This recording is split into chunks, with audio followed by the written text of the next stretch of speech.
You know that sinking feeling when you finally open your investment app after ignoring it for months and realize you've been doing everything backward? While most people are out here throwing money at crypto and individual stocks like they're playing financial roulette, there's this massive group of people who look at their scattered investments and think something's fundamentally broken with them. They've got $47 in a Roth IRA, $200 in Bitcoin, a 401k they forgot existed, and credit card debt that's quietly compounding at 24% interest. And according to research from the University of Chicago Booth School of Business, this isn't laziness or financial illiteracy.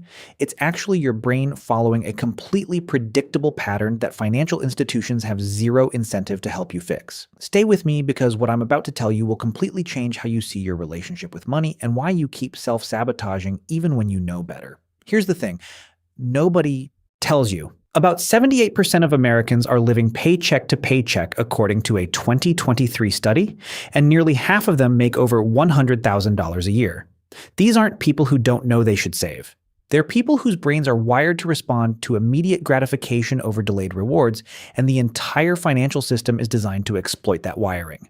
You're not broken. You're not financially irresponsible. You're just human, operating with Stone Age neural circuitry in a digital age financial landscape that's actively working against you.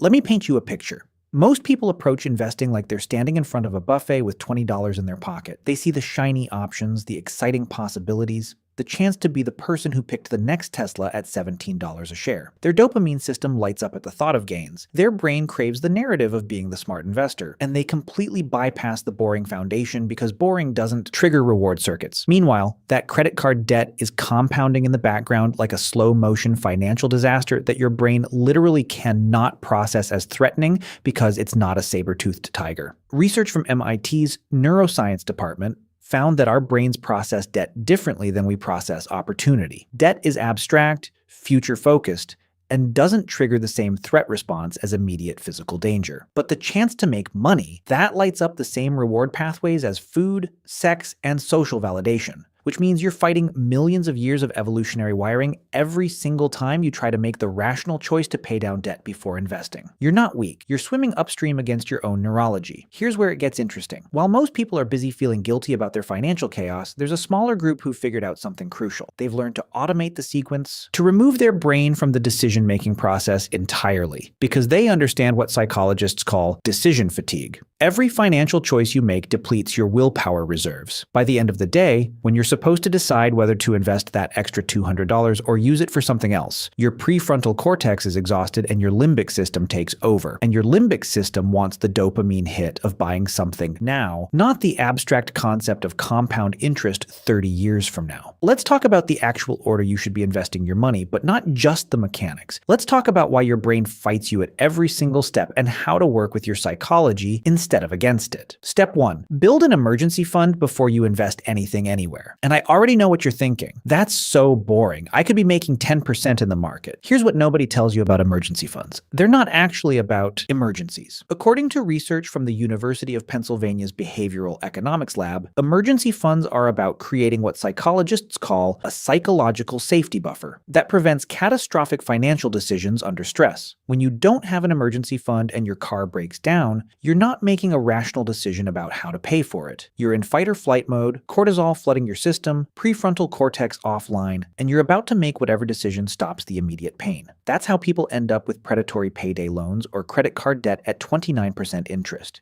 It's not stupidity. It's your brain trying to survive a perceived crisis with the emotional regulation capacity of a cornered animal. The standard advice is 3 to 6 months of expenses, which is useless because that range is so broad it means nothing. Here's what actually works based on behavioral psychology research. Start with $1,000. That's enough to cover most minor emergencies, and more importantly, it's a concrete goal that your brain can actually wrap itself around. Your brain hates abstract targets. Save for emergencies triggers analysis paralysis. Save $1,000 is achievable, measurable, and gives you the dopamine hit of completion. Then build to 1 month of expenses, then 3 months. You're taking advantage of what researchers call goal gradient hypothesis, where motivation increases as you get closer to a target. Each milestone triggers a sense of accomplishment that motivates the next step. You're not fighting your psychology, you're using it. But here's something that'll mess with you. A Vanguard study found that people with just $2,000 in emergency savings had financial well-being scores 21% higher than those with none. Not $20,000, $2,000. The psychological impact of having any buffer is more powerful than the actual dollar amount. It's the difference between feeling like you're one crisis away from disaster and feeling like you have options. That shift in mindset affects every other financial decision you make. Step 2. Eliminate high-interest debt before you invest anything else. And I mean anything charging you more than about 8% annually. Credit cards at 22%, personal loans, payday loans, anything that's compounding faster than you can reasonably expect to make in the market. Now, before the comment section explodes with people telling me they can beat 22% in the stock market, let me explain why that's your dopamine system talking, not your rational brain. Research from Stanford's psychology department shows that humans are spectacularly bad at calculating compound interest. Like, embarrassingly bad. We think linearly in a world that operates exponentially. When you see $5,000 in credit card debt, your brain thinks that's manageable. It doesn't intuitively grasp that at 22% interest, making minimum payments means you're paying nearly $2,800 in interest alone over 5 years. But here's the part. That makes me want to shake people.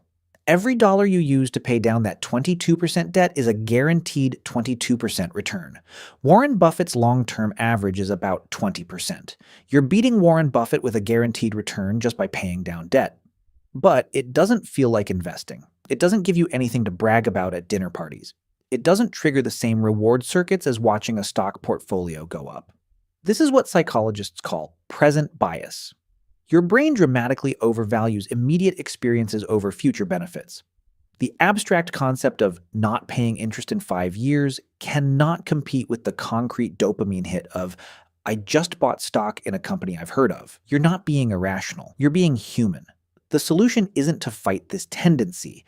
It's to make debt payoff feel like investing by tracking it like a game. Every payment is like buying shares at a guaranteed 22% return. The strategy is straightforward. List all debts with their interest rates, pay minimums on everything, then attack the highest rate first.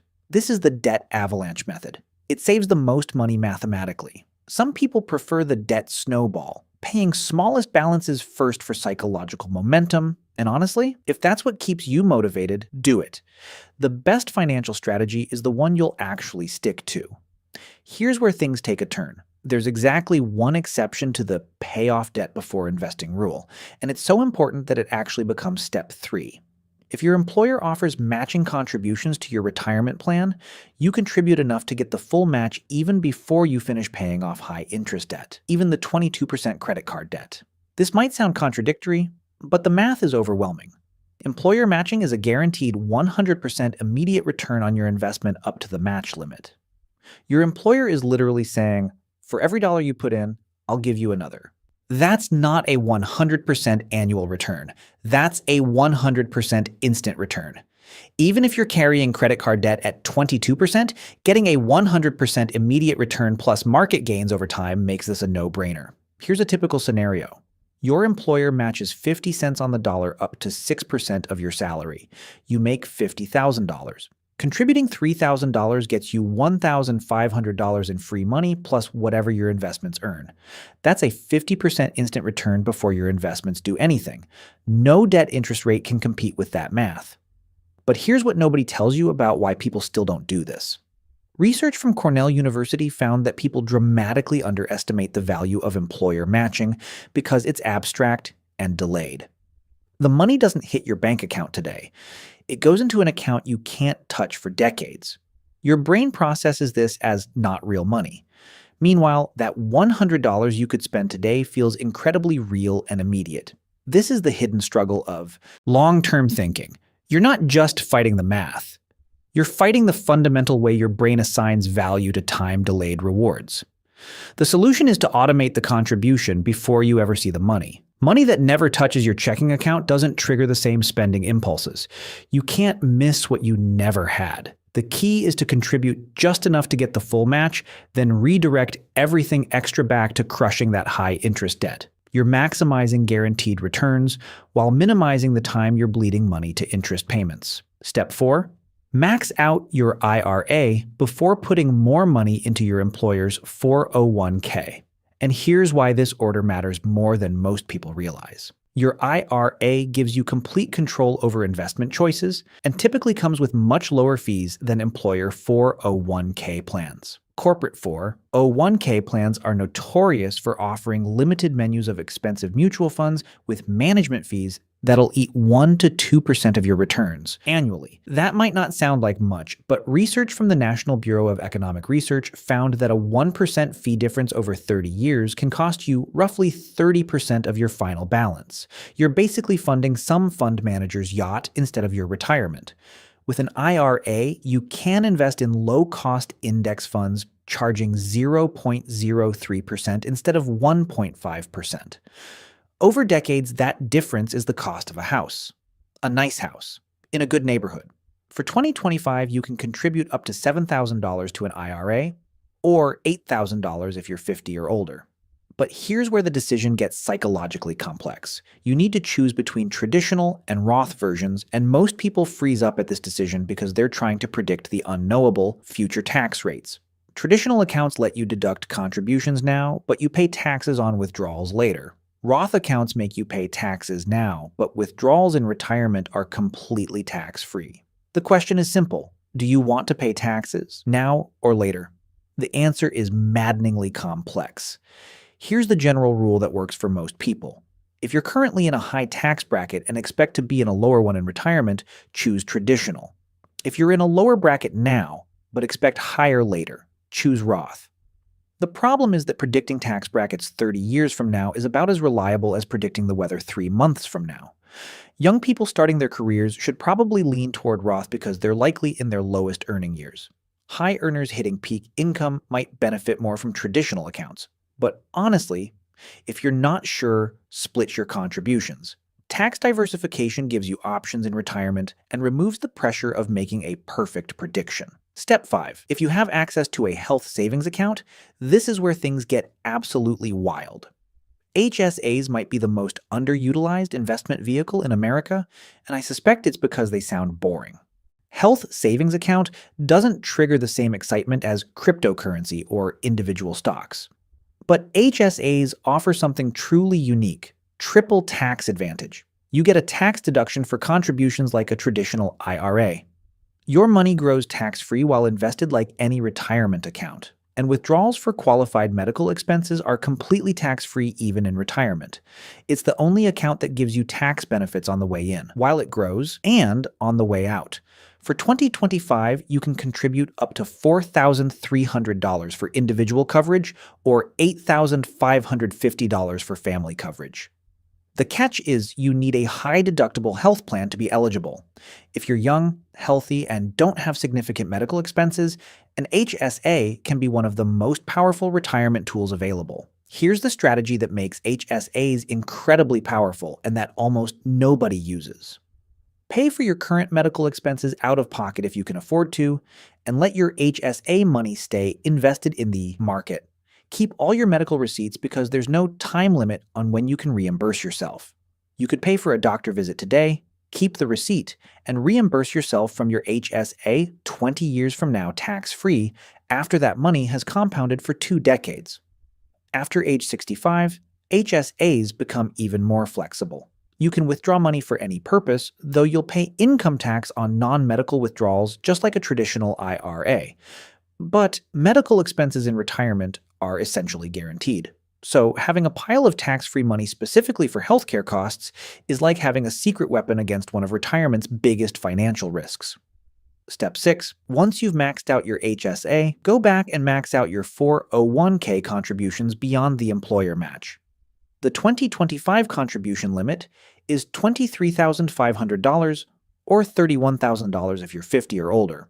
At this point, between your IRA, HSA, and 401k, you could potentially shelter over $35,000 annually from current taxation if you're under 50. Here's something that might surprise you.